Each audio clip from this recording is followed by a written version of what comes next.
Hi there, I just wanted to pop on and to talk to you about the four major negative emotions, and that if you hold these negative emotions inside of yourself, they can cause untold harm to you. For example, anger, sadness, fear and guilt are the four major negative emotions. Now there are many other negative emotions, but I'm just dealing with the four major ones. And as I said a moment ago, holding these inside of yourself can cause untold damage both in terms of your mental health and your physical health. Now, why do I say that? Because there is a direct connection between the mind and the body, and this has been proven scientifically. So we must take notice of what our body is telling us and what our mind is telling us. And sometimes, well, not just sometimes, generally a lot of the time, where there is anxiety within our mind, where the stuff that's floating around there inside in your mind hasn't been put to bed, as it were, hasn't been dealt with, where this mind stuff is unable to settle down, where it's free floating around, it causes symptoms in the body. For example, it can be irritable bowel syndrome or any other gut-related symptoms. And invariably I find that there is a very real mind connection between the symptoms of irritable bowel and anxiety, that stuff floating around in the mind. So this is something you need to be aware of and take notice of. Now, I'm not for a moment am I saying that there is no physical connection or cause to it. Again, it's at all times. What I am saying to you is that you must consult with your medical practitioner. Always consult with your medical practitioner, with your doctor, and seek out their advice and follow their directions to the letter. This is really important. However, in order for you to get a hold on, a control of, or indeed a resolution of the anxiety or the stuff that's floating around, in other words, to enable it to settle down and find a way to resolution, you need to go and see a therapist, a reputable, ethical and professional therapist. And again, this is really important as well.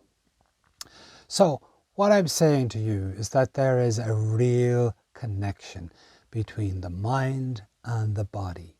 I can't emphasize that enough. And when you ignore the mind and just treat the body, you're not actually doing yourself an overall holistic favor. You need to look at the mind as well, and by all means treating the physical symptoms also. As I said, consulting with your doctor. This is important. Now, regarding the negative emotions, I want to just briefly mention to you the very first one, and this is anger. These are just what I term the four major negative emotions. There are many others, as I said before, but for the purposes of this video, I just wanted to talk to you about the four major negative emotions that I find are important to talk about and to deal with and about. They are anger. We can express anger in relationships, or maybe with parents, or maybe in work, or just getting angry and not knowing why. Sometimes an object can take on a whole persona of its own, and we get angry with it. Sounds illogical, I know, but yet there we are, not dealing with the logical mind. We're not dealing with the logical mind. We're dealing with the emotional brain, the deeper mind, the unconscious mind. And when we get angry with that inanimate object, maybe a washing machine or something, or some other device, in other words, we have learned to become angry. And it's important that if you acknowledge that you can learn to get angry, it's important that you also acknowledge that you can learn something new, something more positive, something that is much more beneficial, much more life-giving, much more productive. and probably above all, learning to and maintaining leading to and maintaining a healthy, positive relationships. So that's important that we are aware of this concept, that when you learn something, it's equally important to know that you can learn something new. And that something new, as I say, that you learn is something that enables you to cope better, to put a resolution on things, and enable you to be much more at ease with yourself. You achieving what you set out to achieve and that you want to achieve. Now, the next one is sadness. We know what sadness is. Sadness can express itself as grief for the loss of a loved one, the loss of a relationship, misery or rejection, or maybe not getting a promotion at work, sadness as a result of attending school.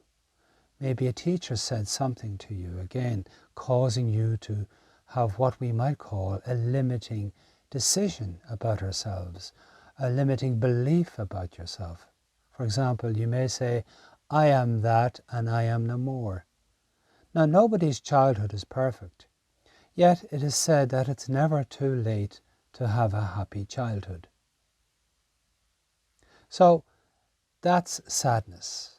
And again, just to recap, with regard to negative emotions, these can have an effect on you, so much so that you allow them to affect how you feel about yourself, what you think you can achieve with your life, who you choose to relate with, and who you choose as friends, and your experience, as it were, of the world as you perceive it to be.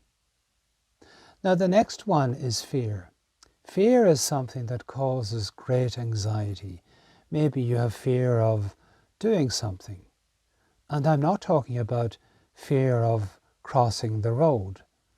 I'm not talking about that. It's normal to have fear about crossing the road.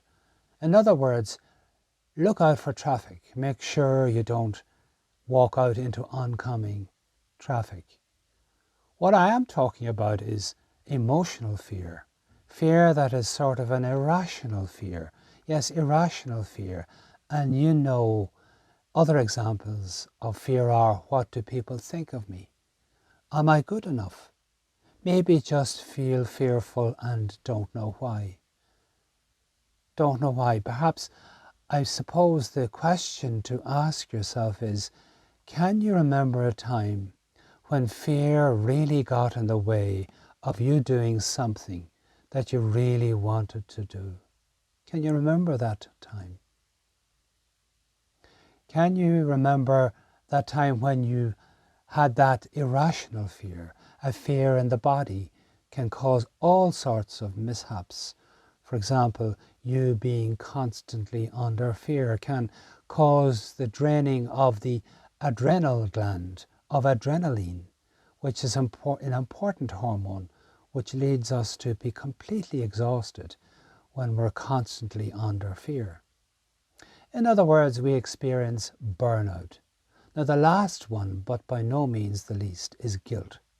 Guilt is something that we're probably all aware of.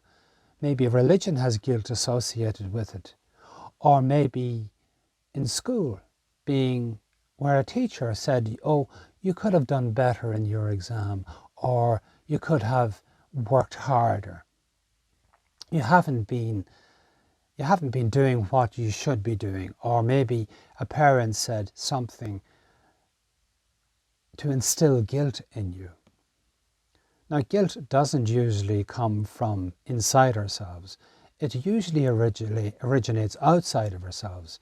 It's sort of instilled in us. Now, we need to get rid of these negative emotions because, as I said, holding negative emotions within you is in direct contravention or directly opposed to the prime directive of the unconscious mind. Now, the prime directive of your mind is the preservation of the self. In other words, the survival instinct. And by you holding